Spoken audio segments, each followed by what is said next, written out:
हमारे इस खास बुलेटिन में आपका स्वागत है। अगले आधे घंटे में हम आपको दिखाएंगे 1 मिनट में पूरी खबर, उसका पूरा विश्लेषण। तो तैयार हो जाइए खबर 1 मिनट देखने के लिए बिल्कुल अलग और अनोखे अंदाज में।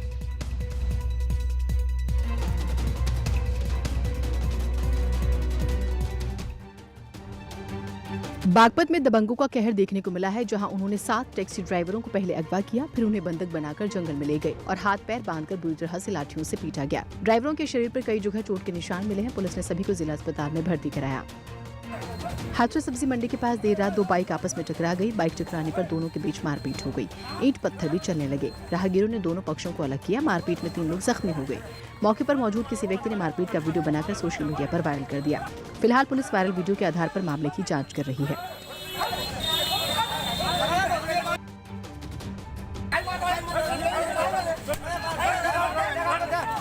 हमीरपुर में पुलिस कोतवाल में मारपीट का मामला सामने आया है। आरोप है कि पुलिस एक मुकदमे में बीएसएफ जवान को थाने लेकर गई, लेकिन बीएसएफ जवान ने दबंगई दिखाते हुए दारोगा को थप्पड़ जड़ दिया।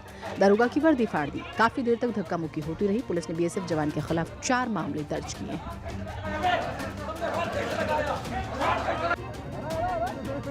हाथरस के हसैन कस्बे में नगर पंचायत की जमीन पर कब्जे को लेकर 2 पक्षों में झगड़ा हो गया। देखते ही देखते दोनों पक्षों में मारपीट शुरू हो गई। पंचायत ने विवाद सुलझाते हुए जमीन को कब्जा मुक्त कराया। दूसरी तरफ मारपीट की खबर मिलने के बाद पुलिस ने मामले की जांच शुरू कर दी है। बागपत में गाड़ी पार्किंग के विवाद में दबंगों ने एक ढाबा मालिक और उसके कर्मचारियों पर धारदार हथियार और लाठी डंडों से हमला कर दिया।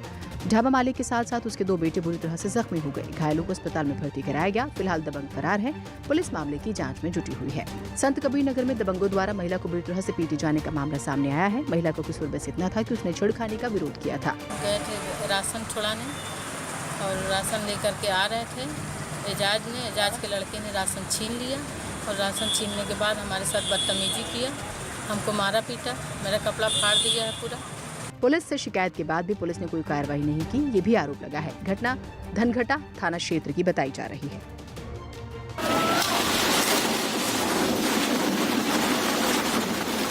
योगी सरकार का माफिया और बदमाशों के खिलाफ एक्शन लगातार जारी है। प्रयागराज में अतीक के करीबियों पर बुलडोजर चलाया गया। अवैध निर्माण पर प्रशासन ने बुलडोजर चलाकर सरकारी जमीन पर अवैध कब्जा कर किए गए निर्माण को जमींदोज कर दिया। प्रशासन ने बेली इलाके में भी कार्रवाई की थी। वाराणसी में मुख्तार गैंग पर पुलिस ने एक और कार्रवाई की। मुख्तार का गुर्गा गिरफ्तार हुआ है। मिराज के एक और सहयोगी को पुलिस ने गिरफ्तार किया है। हिस्ट्रीशीटर परवेज मुख्तार गैंग के लिए काम करता था। वाराणसी जौनपुर के कई थानों में उसके खिलाफ केस दर्ज हैं। अंबेडकर नगर में भी माफिया पर पुलिस प्रशासन का एक्शन जारी है। खान मुबारक के घर पर प्रशासन का बुलडोजर चला है। करोड़ों रुपए का मकान ध्वस्त किया गया है। खान मुबारक ने काली कमाई से इस आलीशान मकान को बनाया था।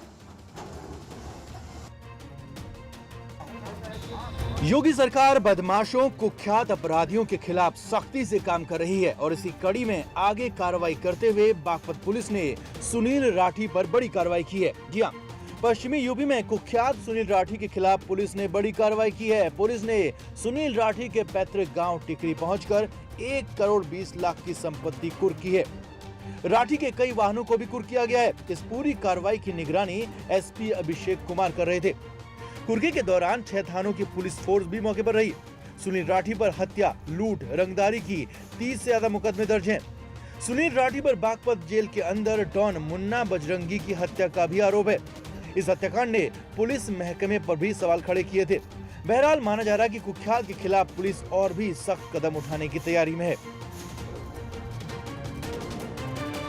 पश्चिमी यूपी के कुख्यात बदमाश योगेश भदौड़ा के खिलाफ पुलिस एक्शन मोड में आ चुकी है। योगेश भदौड़ा के जरिए कब्जा कर सरकारी जमीन पर किए गए कब्जे को मुक्त करा लिया गया है। सरकारी बुलडोजर ने योगेश भदौड़ा के गुर्गों के जरिए की गई 4 दीवारी को तोड़ दिया। करीब 4.5 करोड़ रुपए की कीमत की सरकारी जमीन पर कब्जा किया गया, जिसे खाली करवाया गया है। ज्वाइंट ऑपरेशन प्रशासन और पुलिस के जरिए ये चलाया गया। योगेश भदौड़ा यूपी के टॉप 50 बदमाशों की लिस्ट में शामिल है, जिस पर 43 क्रिमिनल केस दर्ज है। इन्हीं मामलों में वो जेल में सजा काट रहा है और अपने गुर्गों के जरिए अपराध की दुनिया में अपना नेटवर्क चला रहा है।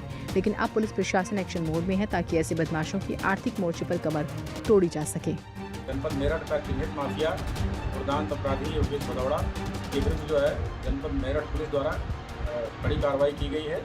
पुलिस द्वारा राजस्व टीम को लेकर के उसकी पैमाइश कराई गई और आज जिसको बाउंड्री बनाकर कब्जा कर रहा था जो है उसे जो है ध्वस्त किया गया और उसके विरुद्ध अभियोग पंजीकृत करके उसमें अन्य आवश्यक विधिक कार्रवाई की जा रही है। भदोई में प्रशासन ने जिला मुख्यालय के सामने बनी 16 दुकानों और मकानों को जेसीबी की मदद से तोड़वा दिया है। बड़ी संख्या में सड़क के किनारे कई सालों से दुकानें चल रही थीं। आज इन 16 दुकानों और मकानों को तोड़ दिया गया। अपर जिला अधिकारी के नेतृत्व में तोड़फोड़ की गई। बड़ी संख्या में अधिकारी, कर्मचारी और भारी पुलिस बल के साथ पहुंचे और उन्होंने जिला मुख्यालय के सामने दुकानों को तोड़वाना शुरू कर दिया। प्रशासन की दलील है कि सभी दुकानें कलेक्ट्रेट की जमीन पर बनी थीं। आज जो कार्रवाई की गई है, इसकी जानकारी पहले ही दुकानदारों को दी गई थी। अभी करीब 18 और दुकानों और मकानों पर निर्माण तोड़ा जाना है, वो भी अवैध तरीके से सरकारी जमीन पर बनाए गए हैं।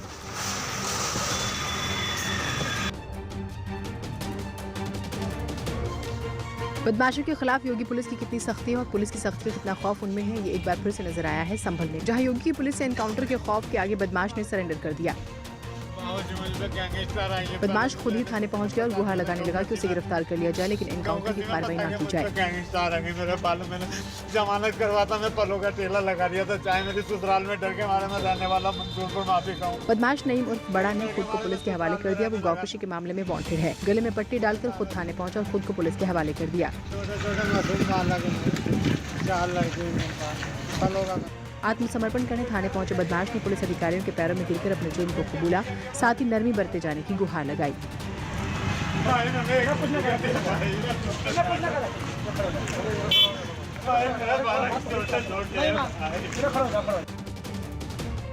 प्रधानमंत्री नरेंद्र मोदी ने मन की बात रेडियो कार्यक्रम के जरिए देश को संबोधित किया। कोरोना काल में 2 गज की दूरी की अहमियत बताई। इसके साथ ही उन्होंने कहा कि दुनिया परिवर्तन के दौर से गुजर रही है। कहा कि इस संकट में परिवार के सदस्यों को आपस में जोड़ने और करीब लाने का काम किया है। पीएम मोदी ने कहा, कहानियों का इतिहास उतना ही पुराना है जितनी मानव सभ्यता। कहानी की ताकत महसूस करना हो तो किसी माँ को अपने बच्चों को खाना खिलाते वक्त कहानियाँ सुनाते हुए सुने। कहानी की ताकत को महसूस करना हो तो जब कोई माँ अपने छोटे बच्चों को सुलाने के लिए या फिर उसे खाना खिलाने के लिए कहानी सुना रही होती है, तब देखें। इस दौरान स्टोरी टेलिंग सोसाइटी से भी पीएम ने चर्चा की। कई महिलाओं ने पीएम को अपने अनुभव बताए। प्रधानमंत्री ने कहा है कि किसानों ने अनेक मिथकों को तोड़ा है। कोरोना काल में किसानों का जीवन मिसाल है। किसान मजबूत होंगे तो भारत आत्मनिर्भर होगा। इन किसानों के पास क्या अलग है? अपने फल सब्जियों को कहीं पर भी किसी को भी बेचने की ताकत है और ये ताकत ही उनकी इस प्रगति का आधार है। अब यही ताकत देश के दूसरे किसानों को भी मिली है। रेडियो पर मन की बात कार्यक्रम में प्रधानमंत्री मोदी ने माली में रहने वाले सेदू देमबेले से भी परिचय कराया। पीएम ने बताया, पश्चिम अफ्रीका के माली में सेदू देमबेले हैं जिन्हें लोग हिंदुस्तान का बाबू कहकर बुलाते हैं। सेदू देमबेले माली के एक शहर कीटा के एक पब्लिक स्कूल में शिक्षक हैं।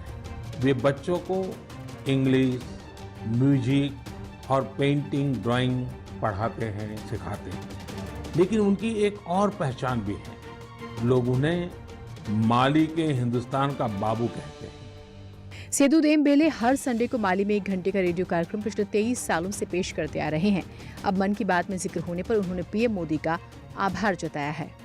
मैं श्री नरेंद्र मोदी जी का बहुत बहुत धन्यवाद करता हूं और उनका बहुत आभारी हूं कि उन्होंने इस नाचिस का अपने प्रोग्राम में जिक्र किया।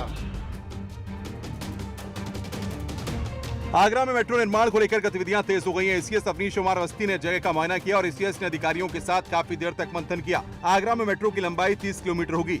सिकंदरा से लेकर ताजपूर्वी गेट तक पहला कॉरिडोर 14 किलोमीटर और आगरा कैंट से कालिंदी विहार का दूसरा कॉरिडोर 16 किलोमीटर लंबा होगा। दोनों कॉरिडोर को मिलाकर 30 स्टेशन होंगे। पहले कॉरिडोर में 14 में से 7 किलोमीटर के इलाके में अंडरग्राउंड ट्रैक बिछाया जाएगा, जबकि बाकी का 7 किलोमीटर एलिवेटेड ट्रैक होगा। वहीं दूसरे कॉरिडोर में पूरा एलिवेटेड ट्रैक होगा। जिन जगहों के होकर मेट्रो गुजर रही है वहां लगातार निर्माण हो रहे हैं, खासकर सिकंदरा और ताजपूर्वी गेट के आसपास, जिसे देखते हुए आवास एवं शहरी नियोजन विभाग ने दिशा निर्देश जारी किए हैं। लखनऊ की तर्ज पर मेट्रो के रूट से 50 मीटर के दायरे में अगर भवन निर्माण होता है तो उसका नक्शा तभी पास किया जाएगा जब यूपीएमआरसी की एनओसी होगी। यूपी के अपर मुख्य सचिव गृह अवनीश अवस्थी ने रविवार को नोएडा में फिल्म सिटी की जमीन का निरीक्षण किया। अवनीश अवस्थी ने यमुना प्राधिकरण क्षेत्र में बनने जा रहे फिल्म सिटी की जमीन का निरीक्षण किया। अपर मुख्य सचिव गृह अवनीश अवस्थी ने फिल्म सिटी के लिए कनेक्टिविटी को नजदीक से परखा। अवस्थी के साथ मौके पर मौजूद यमुना प्राधिकरण के सीईओ और मुख्यमंत्री के ओएसडी भी रहे। मुख्यमंत्री के ओएसडी और अवनीश अवस्थी ने मौके पर ही अधिकारियों के साथ बैठक की। अभी हाल में सीएम योगी ने फिल्म सिटी बनाने का ऐलान किया है। फिल्म सिटी के लिए नोएडा, ग्रेटर नोएडा और यमुना एक्सप्रेसवे का इलाका बेहतर होगा। ये फिल्म सिटी फिल्म निर्माताओं को एक बेहतर विकल्प उपलब्ध कराएगी, साथ ही रोजगार बढ़ाने के नजरिए से भी बेहतर कोशिश साबित होगी। यही सेक्टर 21 का वह क्षेत्र है जहां पे 1000 एकड़ में फिल्म सिटी डेवलप की जाएगी। इसके लिए यमुना प्राधिकरण ने इस जगह को चिन्हित किया था। मुख्यमंत्री ने उस पर पिछले दिनों जो बैठक हुई थी उस पर मुहर लगा दिया है। आप देख सकते हैं कि अभी यह जो इलाका है पूरी तरह से यहाँ पे खेती की जा रही है, धान के पौधे लगे हुए हैं, लेकिन आने वाले समय में यही वो जगह है जहाँ पे जगमगाता एक फिल्म सिटी देखने को मिलेगी। मूवी प्रोजेक्ट से हटाए जाने के बाद पहली बार रवि किशन मीडिया के सामने आए और न्यूज 18 के साथ उन्होंने एक्सक्लूसिव बातचीत की। उन्होंने कहा कि ड्रग्स विवाद के बाद एक वेब सीरीज और बड़ी फिल्म से उन्हें बाहर किया गया। मूवी माफिया और ड्रग्स माफिया के खिलाफ आवाज उठाने पर उन्हें इन फिल्मों से हटाया गया। ड्रग्स माफिया के खिलाफ जो लड़ाई शुरू की है उससे वो पीछे नहीं हटेंगे। एक वेब सीरीज थी, एक फिल्म थी बड़ी, एक ही दिन में दोनों हाथ से कल चली गई और हमको समझ में नहीं आया क्या कारण क्या। उन्होंने कहा बस शूटिंग हम नहीं कर पाएंगे इसी कारण, बस हम समझ गए। लेकिन सेकंड कॉल आया, उसमें भी एक फिल्म चली गई तो हमको लगा कुछ भगवान जाने क्या है। देखिए, जब हम 0 आवर में पार्लियामेंट में बात किए तो मैं सच कहता हूँ उस वक्त मेरे ज़रा भी जहन में नहीं था कि मेरा क्या होगा। अगर मेरा क्या होगा मैं सोचता तो मैं देश के मेरे युवाओं का, मेरे बच्चों का, बेटे बेटियों का, फिल्म इंडस्ट्री के बच्चों का, मेरे बच्चों का भविष्य क्या करता। मैंने वो सोचा ही नहीं कि मेरा क्या होगा, मैं मार दिया जाऊंगा, इंटरनेशनल माफिया पीछे लग जाएगा।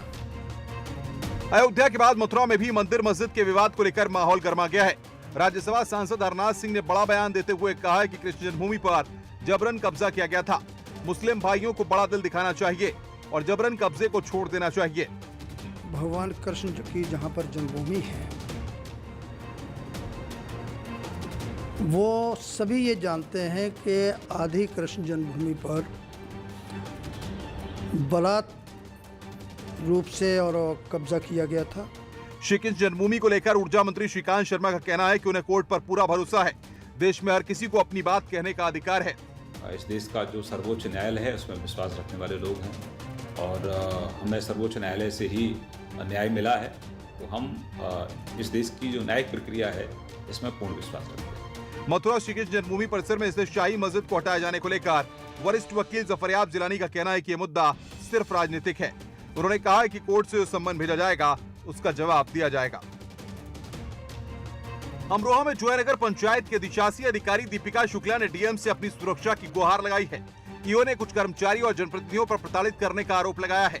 दीपिका शुक्ला के मुताबिक प्रताड़ना से इस कदर वो भयभीत हैं कि वो 3 दिन से ठीक से सो भी नहीं पाई हैं और शनिवार को डीएम को अपनी शिकायत के दौरान ही वो बेहोश हो गई थी। दीपिका के मुताबिक कुछ कर्मचारी उनके साथ अभद्रता करते हैं और उन्हें अपना काम ढंग से नहीं करने देते हैं। यूपी में ईओ स्तर की महिला अधिकारी के साथ उत्पीड़न का एक दूसरा मामला है। बलिया की मरिया नगर पंचायत के अधिशासी अधिकारी मणिमंजरी बीती 7 जुलाई को फांसी लगाकर सुसाइड कर चुकी हैं।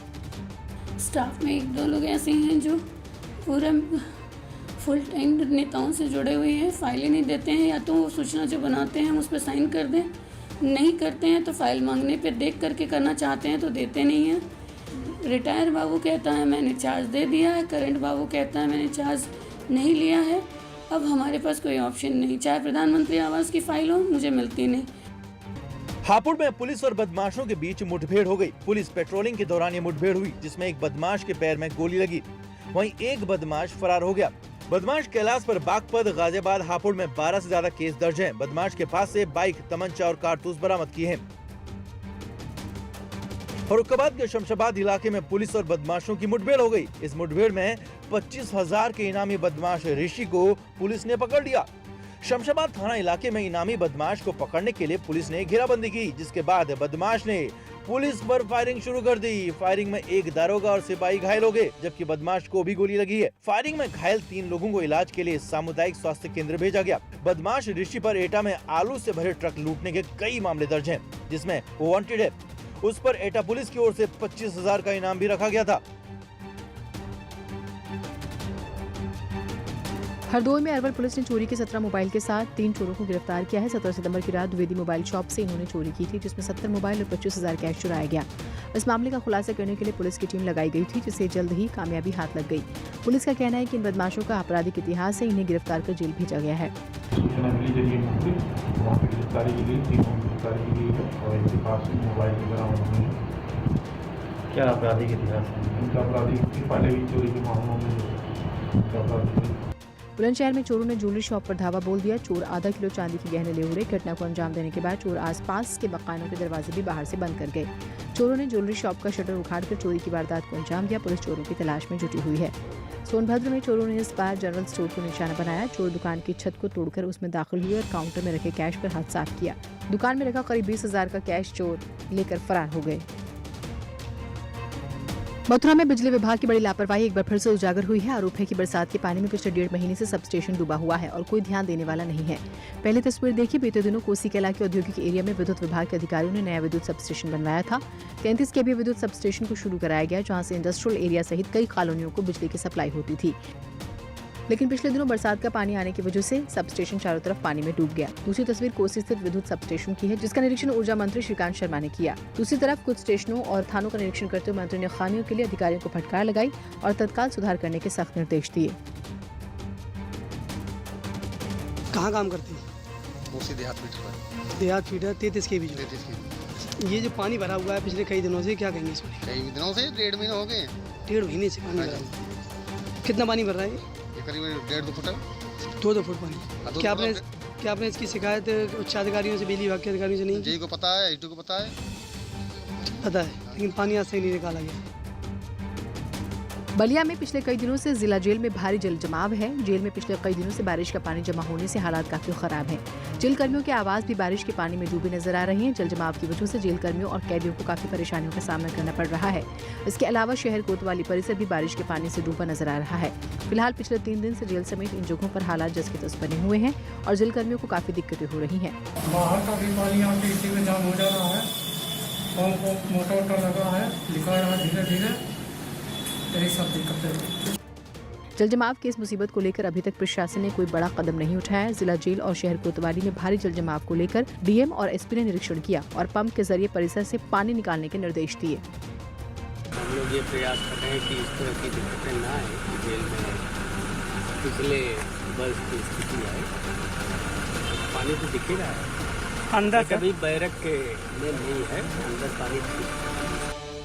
प्रयागराज में धधक रही अवैध शराब की भट्टियों के खिलाफ एसपी क्राइम आशुतोष मिश्रा के नेतृत्व में बड़ी कार्रवाई की गई। यमुना पार के औरेल गांव में बड़ी कार्रवाई से पूरे क्षेत्र में अफरा तफरी का माहौल है।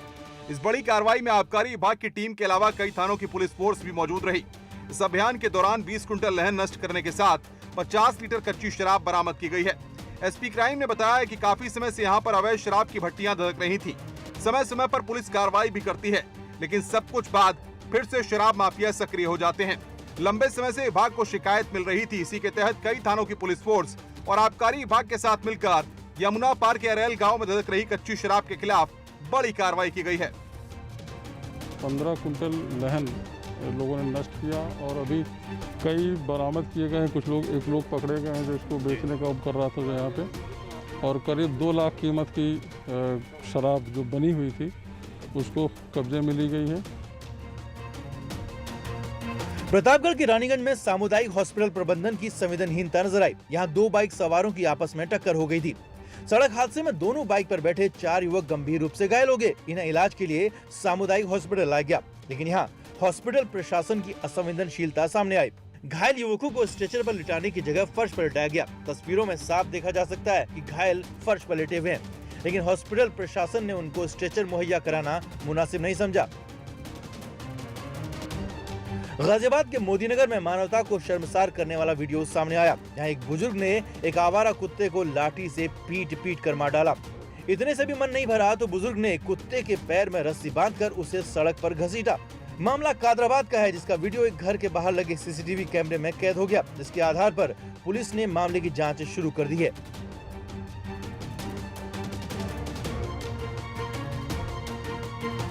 देहरादून में आए दिन घरों के आसपास से किंग कोबरा अजगर निकलना आम बात है। दून के नवादा में एक घर में 14 फीट लंबा वर्मिस पाइथन घुस गया। घर वालों की जैसे ही विशाल अजगर पर नजर पड़ी, उनके होश उड़ गए।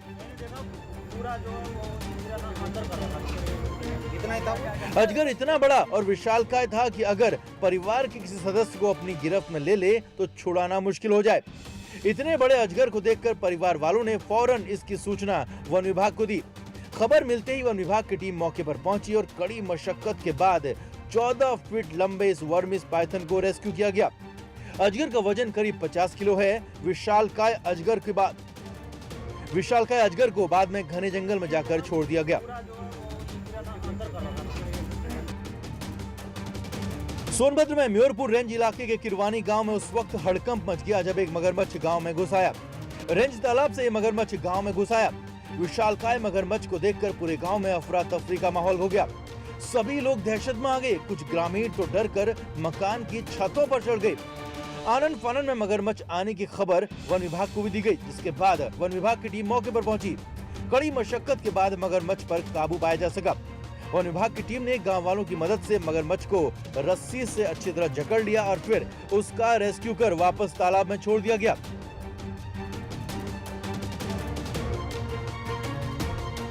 झांसी में भी मगरमच्छ दिखने से कोहराम मच गया। एक किसान मगरमच्छ के जबड़े में आने से बाल बाल बच गया। दरअसल ये विशालकाय मगरमच्छ रात भर किसान की चारपाई के नीचे बैठा रहा। गनीमत ये रही कि उसने किसान पर हमला नहीं किया। जब परिवार के दूसरे शख्स ने उसे देखा तो पड़ोसी वहां पहुंचे और उसे किसी तरह काबू में किया गया। पूर्व केंद्रीय मंत्री जसवंत सिंह का निधन हो गया। वो 82 साल के थे। जसवंत सिंह अगस्त 2014 में अपने घर में गिरने के बाद से ही बीमार चल रहे थे। उन्हें सेना के रिसर्च एंड रेफरल अस्पताल में भर्ती कराया गया था। इसके बाद से उन्हें कई बार अस्पताल में भर्ती कराया गया। इस साल जून में उन्हें दोबारा अस्पताल में भर्ती कराया गया था। जसवंत सिंह के निधन पर पीएम मोदी ने भी दुख जताया। उन्होंने ट्वीट के जरिए जसवंत सिंह को नमन किया। रक्षा मंत्री राजनाथ सिंह ने भी जसवंत सिंह के निधन पर ट्वीट कर शोक जताया। सीएम योगी ने भी जसवंत सिंह के निधन पर शोक जताया। अपने ट्वीट में उन्होंने लिखा है कि पूर्व केंद्रीय मंत्री और वरिष्ठ नेता जसवंत सिंह जी के निधन का दुखद समाचार प्राप्त हुआ।